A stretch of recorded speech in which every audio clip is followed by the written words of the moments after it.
नमस्कार साथियों, आप सभी का स्वागत है हमारे चैनल लेक्चर हिंदी में। और आज हम जानेंगे मौलिक अधिकार, फंडामेंटल राइट्स, यानी भारतीय संविधान के भाग 3 में अनुच्छेद 12 से 35 तक मौलिक अधिकार का व्याख्या किया गया है। तो चलिए चलते हैं टॉपिक पे। लोकतांत्रिक शासन व्यवस्था में मौलिक अधिकार ऐसे अधिकार है जो किसी व्यक्ति के जीवन स्वतंत्रता, उसके संपूर्ण व्यक्तित्व के संतुलन विकास के लिए आवश्यक माने जाते हैं। अर्थात इन अधिकारों के जरिए व्यक्ति का बौद्धिक, नैतिक तथा आध्यात्मिक विकास संभव है। इन अधिकारों को राज्य के विरुद्ध न्यायपालिका का संरक्षण प्राप्त है। इन मौलिक अधिकारों के बिना लोकतांत्रिक शासन की कल्पना नहीं की जा सकती है। इस प्रकार से मौलिक अधिकार व्यक्ति को पूर्ण संरक्षण प्रदान करते हैं। साथ ही साथ ये अधिकार राज्य के ऊपर विभिन्न प्रकार से अंकुश स्थापित करने का प्रयास करते हैं ताकि राज्य निरंकुश न हो। इसलिए व्यक्ति के हित में राज्य के सत्ता को सीमित किया जा सकता है।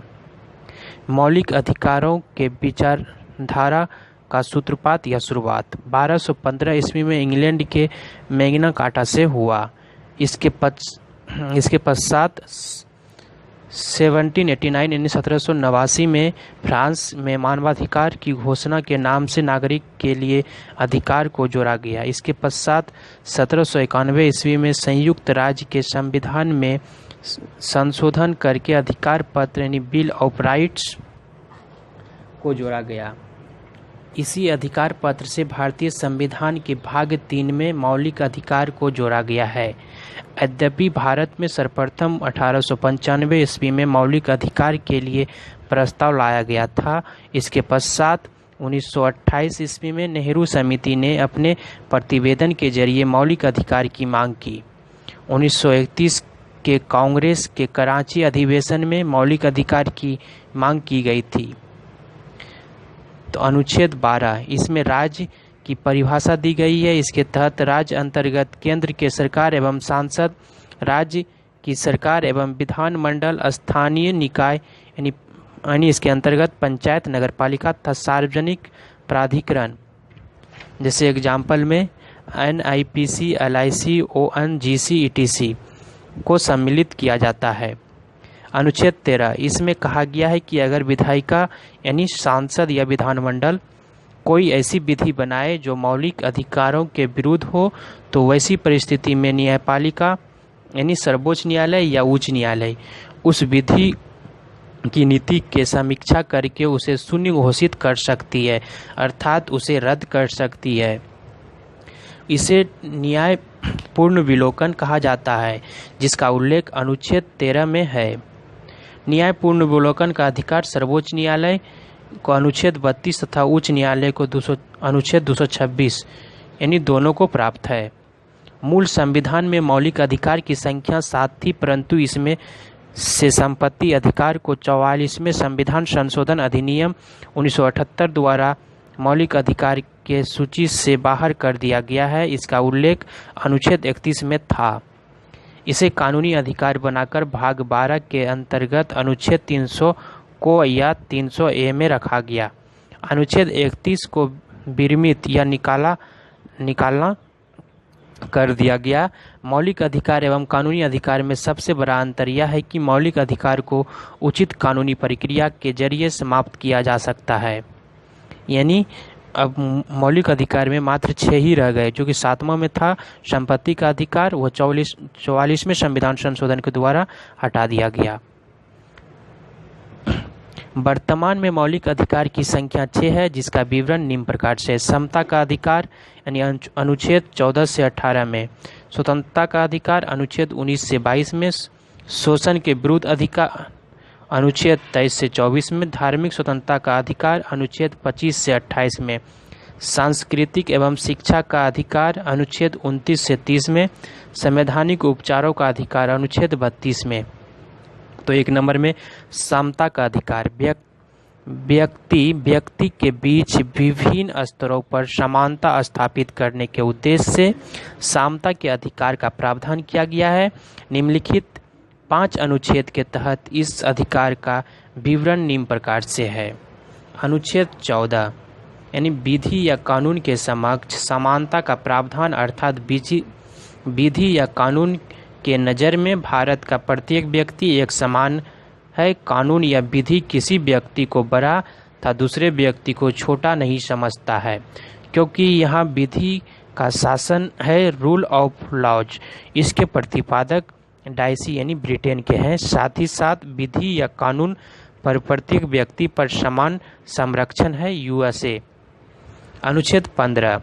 इस अनुच्छेद के तहत धर्म, मूल्य, वंश, जाति, लिंग अथवा जन्म स्थान के आधार पर भेदभाव का अंत किया गया है, अर्थात इस अनुच्छेद के तहत सामाजिक विषमता का अंत किया गया है। उपवाद में अनुच्छेद 15 का 3। इस अनुच्छेद के तहत राष्ट्रमंडल सरकार महिलाओं एवं बच्चों के कल्याण के लिए विशेष प्रकार का उपबंध यानी लाभ स्थापित कर सकता है।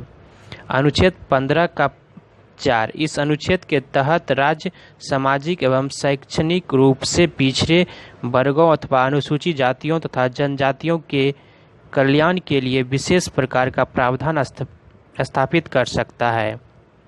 अनुच्छेद 16। इस अनुच्छेद के तहत लोक नियोजन में एक समान अवसर का प्रावधान किया गया है, अर्थात सरकार सेवाओं में सबके लिए समान अवसर होगा। अनुच्छेद 16 का 4। इस अनुच्छेद के तहत उच्च पिछड़े वर्गों यानी ओबीसी अदर बैकवर्ड क्लासेस के लिए सरकारी सेवाओं में आरक्षण का प्रावधान करने का प्रस्ताव किया गया। अन्य पिछड़े वर्ग के पहचान के लिए केंद्र सरकार ने 1953 में काका कालेलकर आयोग गठित किया। इस आयोग ने 1955 में अपना प्रतिवेदन प्रस्तुत किया। इस प्रतिवेदन में 2999 जातियों को अन्य पिछड़े वर्ग में सम्मिलित करने तथा इनके लिए आरक्षण का प्रावधान करने का सुझाव दिया गया, लेकिन सरकार ने इस सिफारिश को स्वीकार नहीं किया। दिसंबर 1978 में मोरारजी देसाई के नेतृत्व वाली केंद्र सरकार ने अन्य पिछड़े वर्ग के पहचान के लिए मंडल आयोग की गठन की घोषणा की। मार्च 1979 में बीपी मंडल के अध्यक्षता में आयोग गठित हुआ। इस आयोग ने 1980 में अपना प्रतिवेदन प्रस्तुत किया। इस प्रतिवेदन में सामाजिक एवं शैक्षणिक रूप से पिछड़े 3740 जातियों की सूची सरकार को सौंपी गई। इन्हीं जातियों को ओबीसी में शामिल करने तथा इसके लिए सरकारी सेवाओं में आरक्षण का प्रावधान करने की सिफारिश की गई। 1990 में बीपी सिंह के नेतृत्व वाली केंद्र सरकार ने मंडल आयोग के सिफारिश को लागू कर दिया। इसके तहत केंद्र सरकार के सेवाओं में अन्य पिछड़े वर्गों को 27% आरक्षण प्रदान किया गया। इस आरक्षण को सर्वोच्च न्यायालय में चुनौती भी दी गई, परंतु सर्वोच्च न्यायालय ने दिसंबर 1992 में इंदिरा साहनी बनाई वर्सेस भारत संघवाद यानी केस में यह निर्णय दिया गया कि यह आरक्षण संविधान के अनुसार है, परंतु की भी परिस्थितियों में आरक्षण की अधिकतम सीमा 50% से अधिक नहीं हो सकती है। यानी 80 के लिए 15 प्लस 80 के लिए 7.5 के लिए यानी टोटल मिलाकर 22.5, ओबीसी के लिए 27 यानी टोटल अभी जो है 49.5 है। अनुच्छेद 17। इस अनुच्छेद के तहत छुआछूत का अंत का प्रावधान किया गया। इस प्रथा को समाप्त करने के उद्देश्य से इसके प्रचलन को दंडनीय अपराध घोषित किया गया। इसके लिए संसद ने 1955 में अस्पृश्यता विरोधी अधिनियम पारित किया। इस अधिनियम का नाम बदलकर 1976 में सिविल अधिकार संरक्षण अधिनियम कर दिया गया। अनुच्छेद 18। इस अनुच्छेद के तहत शिक्षा एवं सैन्य मामले में दी जाने वाली उपाधियों को छोड़कर अन्य सभी प्रकार के उपाधियों का अंत कर दिया गया। इस अनुच्छेद में यह भी कहा गया कि भारत का कोई भी नागरिक किसी अन्य देश से कोई अन्य सम्मान या उपाधि भारत के राष्ट्रपति की अनुमति के बिना ग्रहण नहीं करेगा। नोट 1। भारत का सर्वोच्च सैनिक सम्मान भारत रत्न है, जबकि सर्वोच्च सैनिक सम्मान परमवीर चक्र है। 2 नंबर, जनता पार्टी के सरकार ने 1977 में भारत रत्न सम्मान पर रोक लगा दिया था, लेकिन 1980 में इंदिरा गांधी के नेतृत्व वाली केंद्र सरकार भारत रत्न सम्मान पर लगे प्रतिबंध को समाप्त कर दिया। भारत रत्न सम्मानित 1954 से शुरू किया गया था। 2 नंबर, स्वतंत्रता का अधिकार अनुच्छेद 19 से 22 प्रत्येक व्यक्ति के व्यक्तित्व हितों की रक्षा तथा उसके प्राण एवं संपूर्ण शरीर के सुरक्षा हेतु निम्नलिखित 4 अनुच्छेदों के तहत स्वतंत्रता के अधिकार का उल्लेख है, जिसका विवरण निम्न प्रकार से दिया जा सकता है। अनुच्छेद 19, इस अनुच्छेद के तहत व्यक्तिगत स्वतंत्रता के अधिकार का उल्लेख है, साथ ही साथ उचित रीति से इन व्यक्तिगत स्वतंत्रता के अधिकारों पर प्रतिबंध लगाने का भी प्रावधान है। अनुच्छेद 19 का 1, इसके तहत प्रत्येक व्यक्ति के लिए 6 प्रकार की व्यक्तिगत स्वतंत्रता का अधिकार उल्लेख है, जिसका विवरण इस प्रकार है। अनुच्छेद 19 का 1 का को, वाक्य एवं अभिव्यक्ति की स्वतंत्रता अर्थात बोलने एवं अपने विचारों को प्रकट करने की स्वतंत्रता। इसी के तहत प्रेस की स्वतंत्रता का उल्लेख है। अनुच्छेद 19 का 1 का खो, शांतिपूर्वक एवं निःशुल्क युद्ध अर्थात बिना हथियार के सम्मेलन या प्रदर्शन करने की स्वतंत्रता। अनुच्छेद 19 का 1 का गो, संघ अथवा संगठन बनाने की स्वतंत्रता। अनुच्छेद 19 का 1 का घो, स्वतंत्र रूप से विचरण करने की स्वतंत्रता। अनुच्छेद 19(1) का अंगो, भारत के किसी भाग में बसने की स्वतंत्रता जम्मू कश्मीर को छोड़कर। अनुच्छेद 19 का 1 का छो, वित्तीय यानी पेशा या धंधा व्यापार अथवा रोजगार करने की स्वतंत्रता। नोट, अनुच्छेद 19 का 1 चो के तहत व्यक्तिगत रूप से संपत्ति अर्जित करने के अधिकार व्यक्ति स्वतंत्रता का हिस्सा था, परंतु 44वें संविधान संशोधन अधिनियम 1978 द्वारा इसे व्यक्तिगत स्वतंत्रता के अधिकार से बाहर कर दिया गया। अनुच्छेद 19 का 2, इस अनुच्छेद में कहा गया है कि राष्ट्रीय एकता एवं अखंडता को सुनिश्चित करने के उद्देश्य से इन व्यक्तिगत स्वतंत्रता के अधिकारों पर रोक एवं प्रतिबंध लगाया जा सकता है। अनुच्छेद 20, इस अनुच्छेद के तहत 2 सिद्धि के संबंध में संरक्षण का उल्लेख है, अर्थात इस अनुच्छेद में कहा गया है कि किसी व्यक्ति को किसी मामले में तब तक दंडित नहीं किया जा सकता है जब तक कि वह किसी कानून का उल्लंघन ना करे। साथ ही साथ एक अपराध के लिए किसी व्यक्ति को एक ही बार दंडित किया जा सकता है। अनुच्छेद 21, इस अनुच्छेद के तहत प्राण एवं दैहिक स्वतंत्रता का अधिकार का उल्लेख है, अर्थात इसके तहत प्रत्येक व्यक्ति के प्राण एवं उसके संपूर्ण शरीर की स्वतंत्रता की गारंटी दी गई है।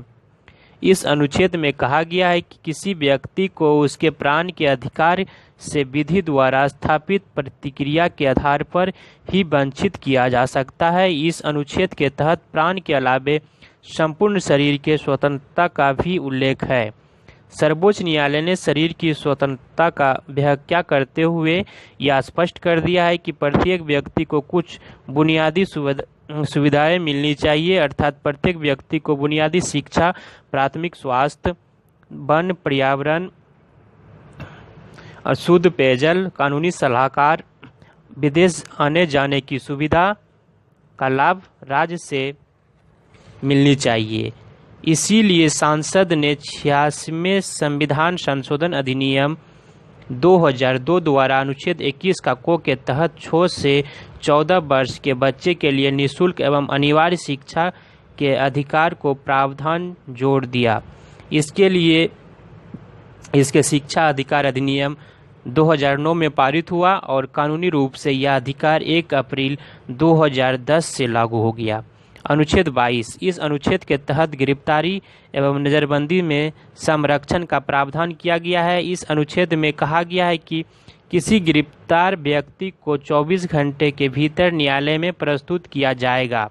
साथ ही साथ गिरफ्तार व्यक्ति को स्वयं अथवा अपने वकील के माध्यम से यह जानने का अधिकार प्राप्त होगा कि उसे किस आरोप में गिरफ्तार किया गया। इस अनुच्छेद के तहत गिरफ्तारी के अलावे नज़रबंदी से भी संरक्षण प्रदान किया गया है। यहाँ गिरफ्तारी एवं नज़रबंदी में अंतर होता है कि किसी व्यक्ति को अवैध कार्य करने के आरोप में जब हिरासत में लिया जाता है तो उसे गिरफ्तारी की अवस्था कहा जाता है, जब किसी व्यक्ति को अवैध कार्य करने से रोकने के लिए हिरासत में लिया जाता है तो उसे नज़रबंदी कहा जाता है। नज़रबंदी घटना घटने से पहले होती है। केंद्र सरकार ने नज़रबंदी के तहत किसी व्यक्ति को हिरासत में लेने के लिए अनेक कानून एवं अधिनियम बनाए हैं, परंतु उसमें से कुछ कानून अब नहीं है। कुछ निवारक अधिनियम का विवरण निम्न प्रकार से है। निवारण निरोध अधिनियम 1950, इस अधिनियम को 1969 में समाप्त कर दिया गया।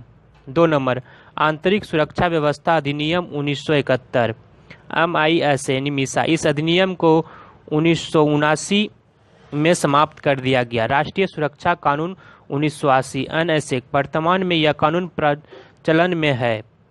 आतंकवादी एवं विध्वंसकारी अधिनियम 1985, TADA, टाडा, इस अधिनियम को 1995 में समाप्त कर दिया गया। 5 नंबर, आतंकवाद विरोधी अधिनियम 2002, पोटा, यानी इस अधिनियम को 2004 में समाप्त कर दिया गया।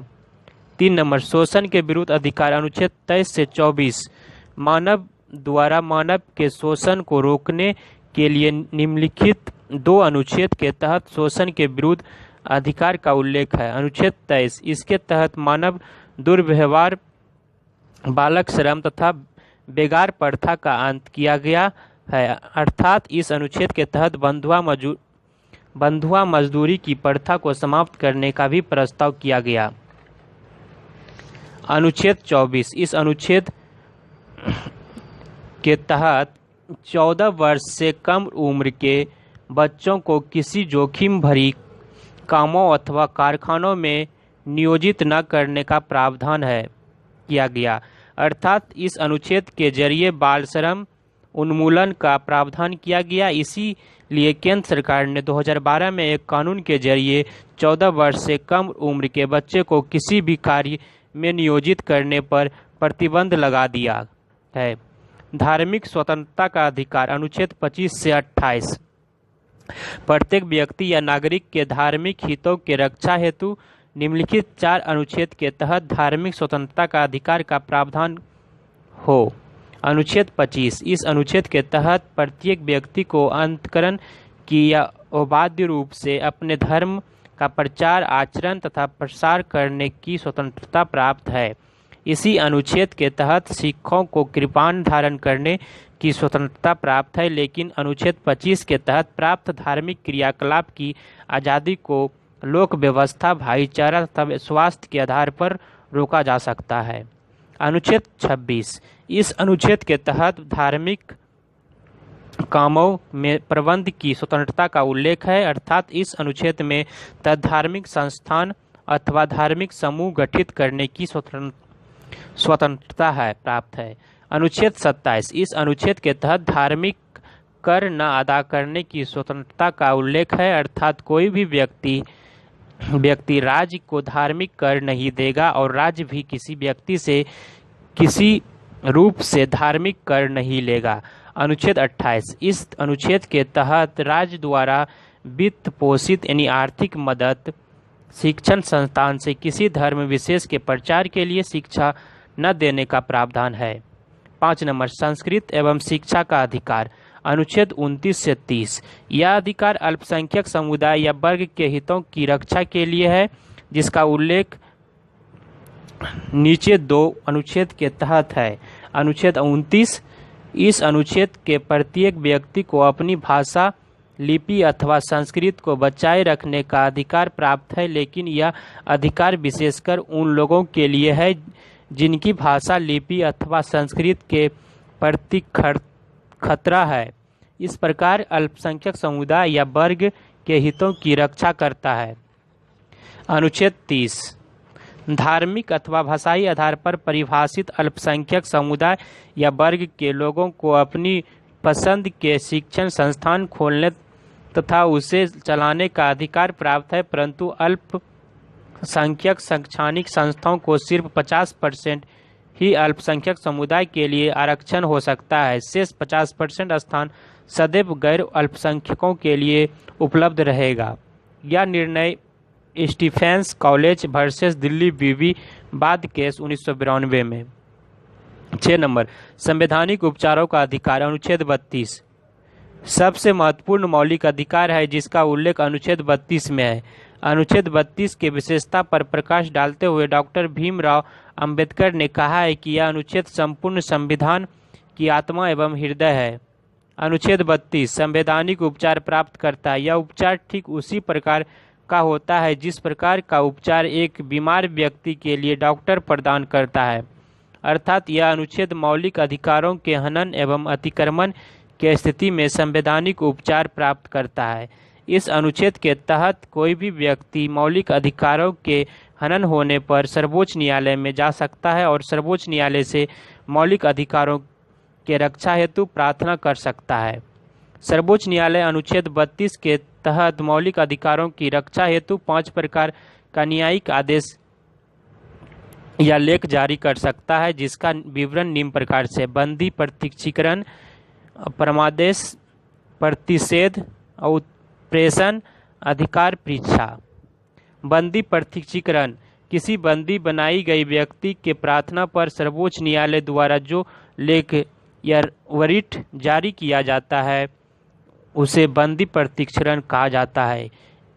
इस वरिट में के जरिए सर्वोच्च न्यायालय बंदी बनाए गए व्यक्ति को सशरीर न्यायालय में उपस्थित करने या हाजिर करने तथा बंदी बनाए जाने के कारणों के जांच का भी आदेश दे सकता है। यदि बंदी बनाए जाने के कारण वो सत्य है तो उस व्यक्ति को रिहाई का भी आदेश दिया जा सकता है। इस प्रकार बंदी प्रत्यक्षीकरण वरिट तब तक जारी किया जाता है जब किसी व्यक्ति के गैर कानूनी तरीके से बंदी बनाकर रखा गया है, परंतु यदि बंदी बनाए जाने के कारण वैध हो तो वैसी परिस्थिति में बंदी प्रत्यक्षीकरण वरिट जारी नहीं हो सकता है।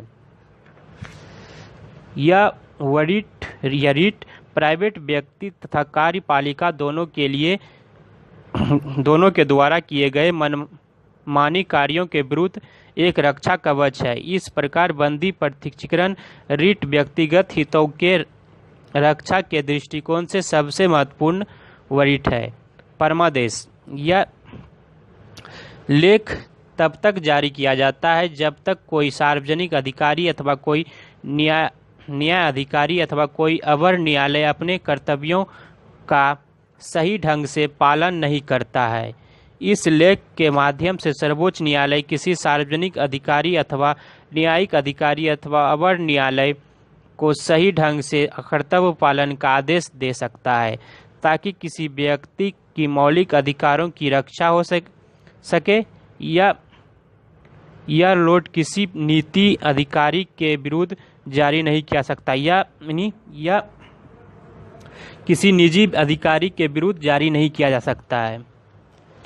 3 नंबर, प्रतिषेध यह लेख तब जारी किया जाता है जब कोई अधीनस्थ न्यायालय अपने अधिकार क्षेत्र से बाहर रहकर कोई कार्यवाही अथवा कोई आदेश पारित करने की कोशिश करता है।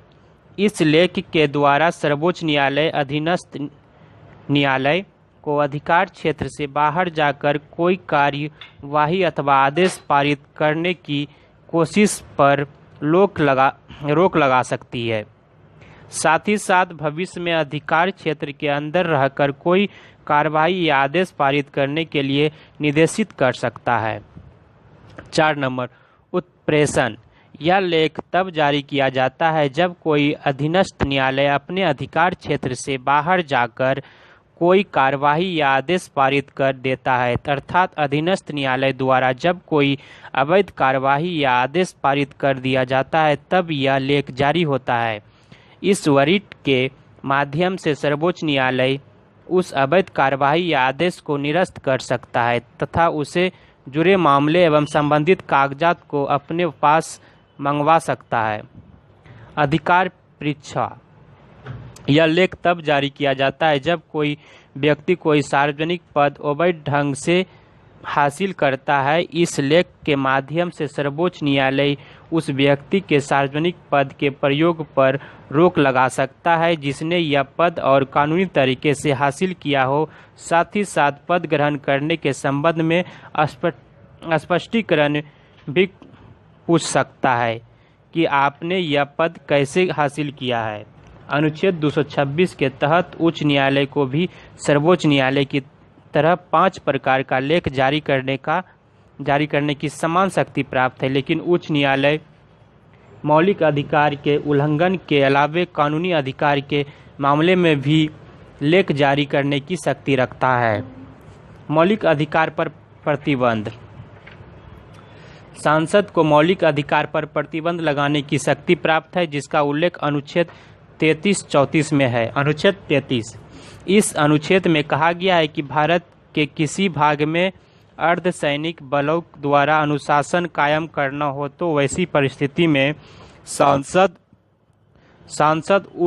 उस क्षेत्र के नागरिकों के मौलिक अधिकारों पर प्रतिबंध लगा सकता है। अनुच्छेद 34। इस अनुच्छेद में कहा गया है कि यदि भारत के किसी भाग में सैन्य कानून लागू करना हो तो वैसी परिस्थिति में सांसद उस क्षेत्र को नागरिकों के मौलिक अधिकार पर प्रतिबंध लगा सकती है। नोट: अनुच्छेद 35। इस अनुच्छेद के तहत सांसद को किसी मौलिक अधिकार को प्रभावित या क्रियान्वित करने के उद्देश्य से कानून बनाने की शक्ति प्राप्त है। मौलिक अधिकारों का निलंबन। राष्ट्रपति मौलिक अधिकारों को निलंबित करने की शक्ति रखता है। राष्ट्रपति आपातकाल के दौरान अनुच्छेद 352 के तहत आपात का प्रावधान। भारत का राष्ट्रपति नागरिकों के मौलिक अधिकार के अनुच्छेद 359 के तहत निलंबित कर सकता है। राष्ट्रीय आपातकाल के दौरान अनुच्छेद 19(1) के तहत वर्णित 6 प्रकार के व्यक्तिगत स्वतंत्रता का अधिकार स्वतः निलंबित हो जाता है। नोट: अनुच्छेद 20 एवं 21 को किसी भी परिस्थिति में निलंबित अथवा प्रतिबंधित नहीं किया जा सकता है। अनुच्छेद 15, 16, 19, 29 एवं 30 का लाभ सिर्फ भारत के व्यक्ति को मिलता है। इसके अलावे विदेशी को इन अनुच्छेद का लाभ नहीं मिलता। सांसद के शक्ति एवं मौलिक अधिकार।